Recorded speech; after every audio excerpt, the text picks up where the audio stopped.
नमस्कार, आपण पाहता IB7 न्यूज. मी उत्तम वानखडे, संपादक.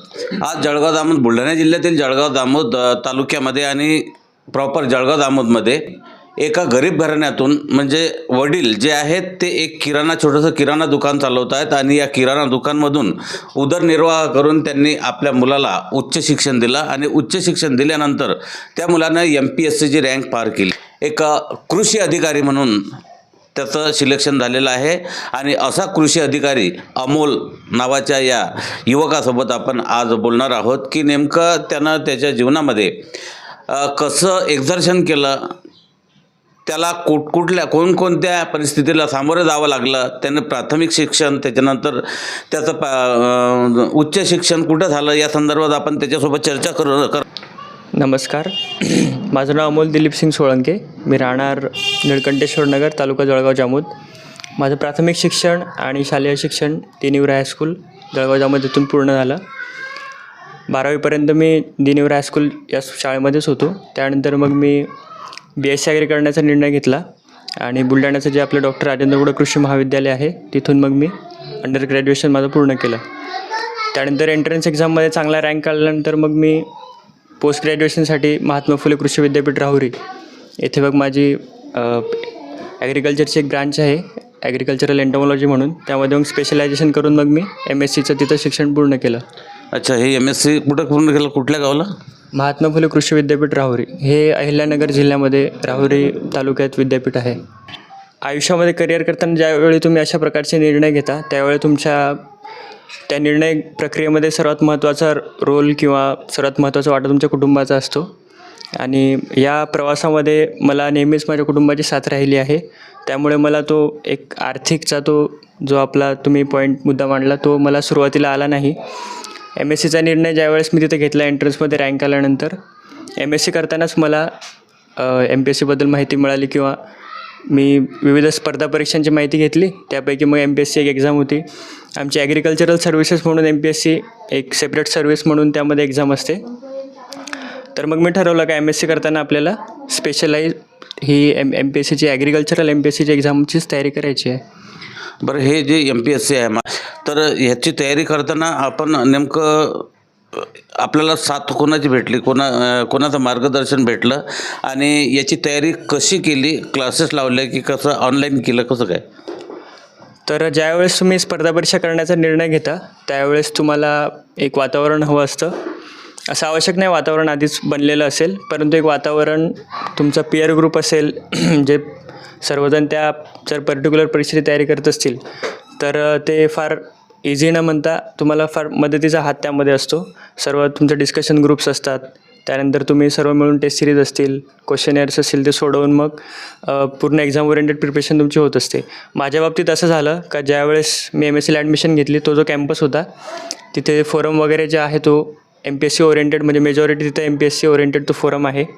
तर तिथं मला तो एक माझ्यासाठी एक टर्निंग पॉईंट होता का तिथं फोरममध्ये मोस्ट ऑफ माझे जे पिअर ग्रुप जो होता तो पूर्ण MPSC करत होते. त्यातल्या ॲग्रिकल्चरल MPSC आमचं स्पेशलायझेशन असल्यामुळं मग तो जो आम्हाला फायदा झाला बेनिफिट त्यामध्ये मग तो एक्झाम ओरिएंटेड चांगला तो पिअर ग्रुपचा वाटा त्या माझ्या प्रवासामध्ये होता तयारीच्या. आता येणाऱ्या पिढीला या संदर्भात काय मार्गदर्शन करशील, काय सांगशील तू? तर स्पर्धा परीक्षांबद्दल आपण बोललं का आपल्याला काही शब्द आठवतात. खडतर प्रवास असेल, त्यानंतर फार मोठे मोठे शब्द आपण घेतो, सातत्य असेल वगैरे.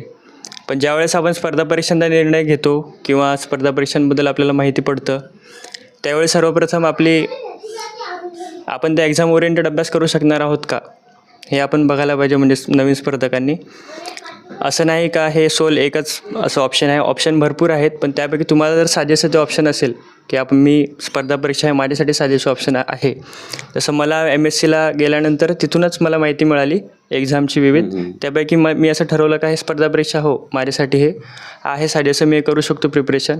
एक वेळेला लागेल त्या पर्टिक्युलर टाईम पिरियडमध्ये जेवढा मला अभ्यास सातत्याने करायचा असेल. आता हे जे वर्ड्स आपण ऐकतो हे खरंच इम्प्लिमेंटसुद्धा झाले पाहिजे. सातत्य म्हणतो आपण, पण मग रोज तसा अभ्याससुद्धा झाला पाहिजे. तुम्हाला असं नाही का एकदम म्हणजे मी खूपच मेहनत करायची आहे, खूपच हार्डवर्क करायचं आहे, खूपच असं हो असं काही नाही. तुम्हाला रोज ते थोडं करावं लागेल. अशी पोस्ट ज्यावेळेस मी घेतो त्यावेळेस शेतकऱ्यांना मग एवढं ते थेरॉटिकल नॉलेज असेल, प्रॅक्टिकल नॉलेज असेल माझं एवढं 4 आणि 2 6 वर्षांचं, ते पूर्ण आपण तिथे इम्प्लिमेंट करू शकतो. आता गव्हर्मेंट पोस्ट असली म्हटल्यावर मेन त्यांचं काम काय असतं, इम्प्लिमेंटेशन असतं स्कीम्सचं वगैरे. तर शेतकऱ्यांपर्यंत त्या योजना कशा प्रभावीपणे अंमलबजावणी त्यांची होईल असा वाटा मग आपल्या या पदाद्वारे होत असतो. शेतकऱ्यांपर्यंत शासनाच्या योजना आणि शासनाचे धोरण कशा प्रकारे राबवल्या जातील या पद्धतीनं पुढे काम करणार असल्याचे अमोलने म्हटले आहे. तर आपण या संदर्भात अमोलच्या आईवडिलांचं सुद्धा एक मत घेणार आहोत. त्यांचा परिवार आहे, एक मोठा परिवार आहे, त्या परिवाराचं सुद्धा आपण मत घेणार आहोत. तर थांबूया, एक छोटासा ब्रेक घेऊ. आता आपण जे मुलाखत घेतलेली आहे नवनियुक्त जे कृषी अधिकारी आहेत त्या कृषी अधिकाऱ्याच्या परिवारासोबत आहोत. दिलीप सिंग सोळंके माझा वर्गमित्र आहे. वर्गमित्राचा मुलगा हा कृषी अधिकारी झाला, आनंद वाटला.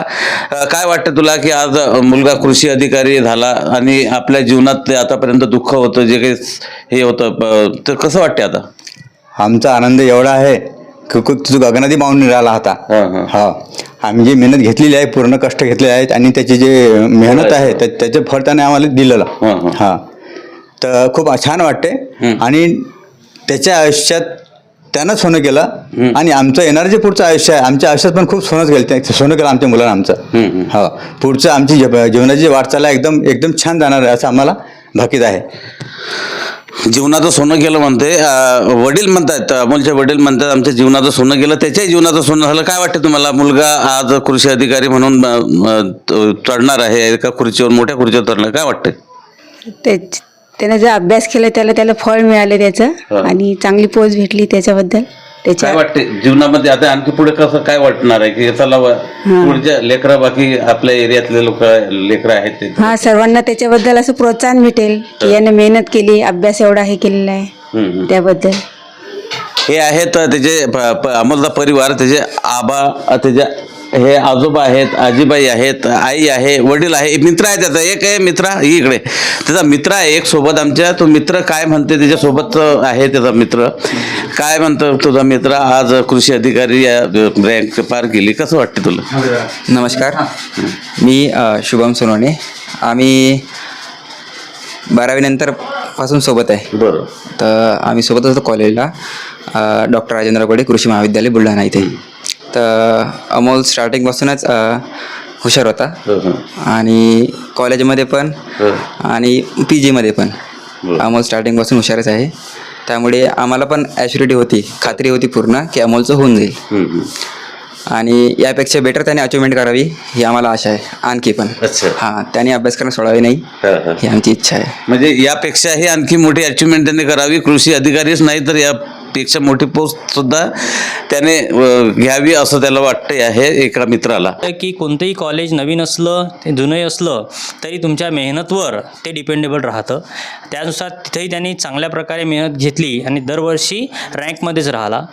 त्यानंतर MSc ॲग्रीसाठी त्याला सांगितलं की चांगल्या प्रकारे जर तू प्रिपरेशन केलीस तर जे टॉपचे कॉलेज आहेत, उदाहरणार्थ राहुरी कृषी विद्यापीठ जे आहे, अशा कॉलेजला जर तुझं ॲडमिशन झाली तर तू तिथं असा प्लस पॉईंट आहे राहुरीचा की 100पैकी 90% मुलं हे MPSC UPSC सक्सेस होतात. त्यासाठी त्याला गाईडलाईन केली की MPSC सिलेक्ट होण्यासाठी आणि आपल्या घरची परिस्थिती पाहता तुला गव्हर्मेंट जॉबच लागला पाहिजे. त्यासाठी तू त्या एंट्रन्सची चांगल्या प्रकारे तयारी कर. आणि त्याचं फलित म्हणून तो जेव्हा त्याने एंट्रन्स दिली MSc ॲग्रीची आणि MPSCची तयारी करायची, हा जो फॉर्म भरलेला होता त्यांनी, हा होता मार्च 2024चा.